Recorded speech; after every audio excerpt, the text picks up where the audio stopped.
Hi, Bible భాష్యానికి స్వాగతం. పరిశుద్ధ గ్రంథమైన బైబిల్లో అగ్రజులు, అగ్రగణ్యులు, పితామహులుగా పరిగణించబడినటువంటి వారు అబ్రహాం.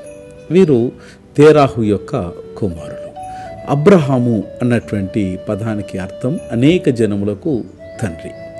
ఇది హిబ్రూ పదమైనటువంటి అవ్రహాం నుంచి ప్రాణం పోసుకున్నది. దేవుడు ఆయనను అనేకమైనటువంటి జాతుల యొక్క పితామహునిగా చేసేదనని చేసినటువంటి నిబంధన వాగ్దానాన్ని ఇట్టి పదం సూచిస్తూ ఉంది.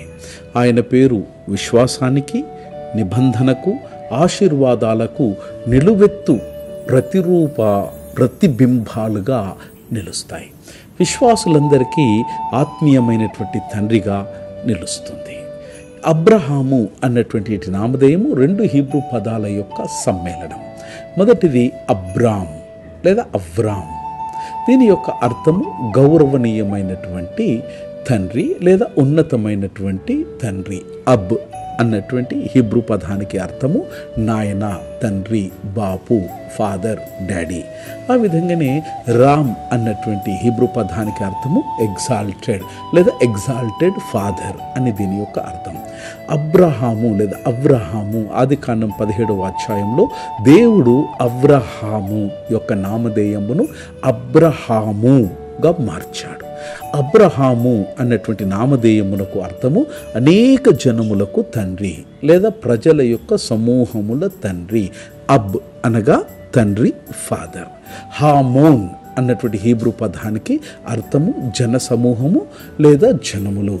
అబ్ ప్లస్ హామోన్, అబ్రహాం అనగా అనేక జనములకు తండ్రిగా వారు కొలువబడుతూ ఉన్నారు. అబ్రహాము కల్దీల ఊరుకు చెందినటువంటి వారు అక్కడ జన్మించినారు.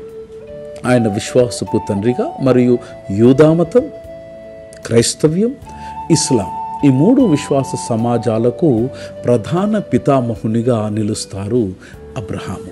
అబ్రహాము అనగా దేవుని పట్ల విశ్వాసం, అబ్రహాము అనగా ఆజ్ఞాపాలన, అబ్రహాము అనగా ప్రార్థన, మరియు అబ్రహాము శ్రద్ధ ద్వారా ఆయన మహత్వాన్ని సంపాదించుకోగలిగినాడు.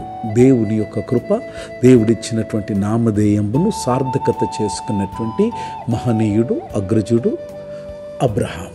అబ్రహాము మనకు మాదిరి. దేవుని ఈ యందు విశ్వాసం, దేవుని యొక్క ఆజ్ఞ పాలన, ప్రార్థన మనిషిని మహనీయునిగా మారుస్తుంది. God bless.